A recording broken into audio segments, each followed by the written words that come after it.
बौद्धों को क्या था, बौद्धों का अपना वजूद जीरो था, सबसे ज्यादा गद्दारी इतिहास में उनका उनका किया हुआ है। तो हर जगह वो स्तूप गाड़ते रहते, क्योंकि उनके पास वेद नहीं थे, उनके पास इतिहास नहीं थे, तो सब जगह स्तूप और पत्थर गाड़ते रहते थे, जैसे अंग्रेज और ईसाइयत ये सब गाड़ते रहते हैं। तो इसलिए वो अपने पत्थर दिखा देते हैं कि ये तो अभिलेख मिल गया, शिलालेख मिल गया, तुम्हारे क्या है? हमारे तो श्रुति स्मृति की परंपरा, हमारी परंपरा ही अलग है। हमारे तो आचार्य अपना नाम तक नहीं देते थे, श्रुति स्मृति से चलती थी, तो हमारे तो शास्त्र हैं। और तुम्हारे कुछ थे नहीं तुम्हारे पास, तो पत्थर गाड़ गाड़ के, स्तूप गाड़ गाड़ के, अशोक, सम्राट अशोक के समय स्तूप गाड़ गाड़ के ये तुमने एक बाद में अपना प्रमाण बनाया, फॉल्स प्रमाण बनाया, ठीक है? क्योंकि वेद तक तुम पहुंच नहीं पाते, तुम्हारे पास वो शास्त्र नहीं। तो अब और भीमयानियों के पास तो और शास्त्र नहीं है। तो आपको मैं बताऊं कि Mukherjee, professor F.W. Thomas, professor Vincent A Smith, doctor H. Jacobi, doctor Kashi Prasad Jayaswal, इन सब ने माना है कि अर्थशास्त्र जो है का जो विषय है, उससे पता चलता है कि मौर्यकालीन भारत का पूरा चित्रण उससे स्पष्ट होता है, अर्थशास्त्र के पूरे अध्ययन से। यानी मौर्यों की स्थापना चाणक्य ने कराई, मौर्य के शासन की, यह स्पष्ट होता है। फिर आपको मैं बताऊं, India and the western world में H.D. रॉलिंसन ने लिखा है कि चंद्रगुप्त के संविधान का जो विवरण मेगास्थनीज ने किया है, इंडिका की रचना मेगास्थनीज जो यूनानी विद्वान था, उसकी बहुत सी बातें अर्थशास्त्र से पुष्टि होती है। तो मेगास्थनीज तो चंद्रगुप्त के दरबार में आया हुआ था, अब उसको कैसे झुठलाओ? अर्थशास्त्र की बातों को ही मेगास्थनीज ने अपने शास्त्र में भी लिया, और ये बात India and the western world में H.D. रॉलिंसन ने लिखा है, पश्चिम के विद्वान नहीं लिखा है। अब मोदी जी बदला लेते रहे।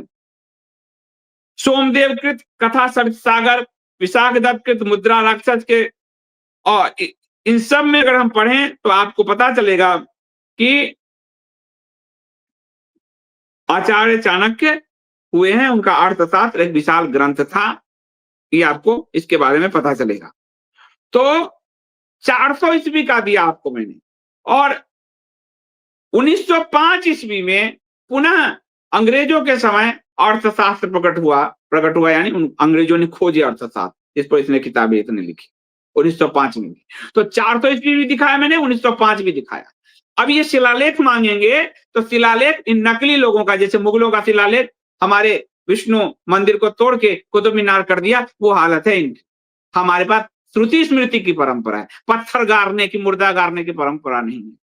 स्तूप जो है बुद्ध जी के दांत पर, बुद्ध जी के बाल पर, हमारे यहाँ बनाने में, हमारे यहाँ प्रभु गए तो गए, उनके दांत नहीं रखे जाते हजरत बल की तरह, और बाल नहीं रखे जाते, ठीक है? हर सभ्यता का अपना इतिहास का एक ढंग होता है। तो हमारी श्रुति स्मृति की परंपरा रही, हमारी वैदिक परंपरा रही। तो ये स्पष्ट है आपको कि मोदी सरकार ने आधी अधूरी जानकारी के आधार पर भीमयानियों के हाथ में एक कटोरा थमाया कि इसी कटोरे को बजाओ तुम तब तक के, और हिंदुओं पर हमला।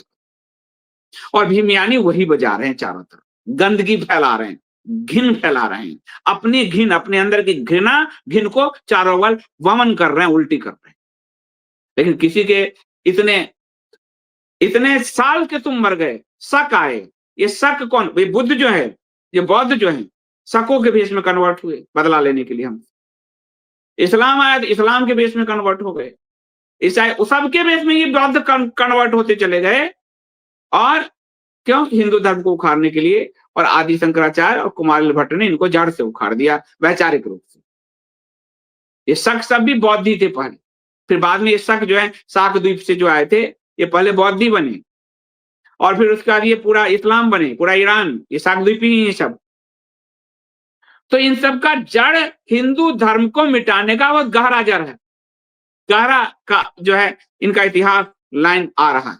उसी इतिहास लाइन को इस सरकार भी सपोर्ट कर रही है, आधी अधूरी जानकारी देकर, और भीमयानी उसी पर कूद रहे हैं। भीमयानी कूदो मत, तुम्हारे जीवन में एक भीमवाद के अलावा कुछ नहीं।